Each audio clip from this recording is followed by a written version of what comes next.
என்னடா கற்பு பாசம் போகும்டா கற்பு என்னடா கற்பு வீட்டு போகணுமா வேணாமாடா சொல்றா கையை பிடிச்சிட்டு என்னடா கையை பிடிக்கிறாடா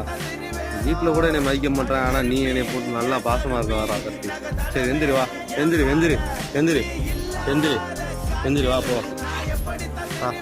நைட்டு 3 மணி ஆனாலும் தப்போ நமக்காக கருப்பி பாசத்தை புரிஞ்சுக்கிட்டு பாருங்க இந்த பாசம் எங்கேயாச்சும் கிடைக்குமா விடு உன் பாசத்துக்கு வீடே இல்லை இந்த உலகமே வீடு இல்லை எந்திரி கிளம்ப வா சரியா வா இந்த நேரத்தில் கடையும் வேணாம் சரி வாடா எந்திரா உன் பாச போராட்டம் எனக்கு புரியுதுடா எந்திரிச்சு நில்றா எந்திரிச்சு வாடா போம்டா நீலாம் மனுஷனாடா மனுஷன் இல்லடா நாயும் இல்லடா ஒருத்தர் எப்படி பாசத்தை பொழிஞ்சுக்கிட்டு இருக்கேன் அசால்ட்டா நிக்கிறேடா வெக்கம் இல்லாம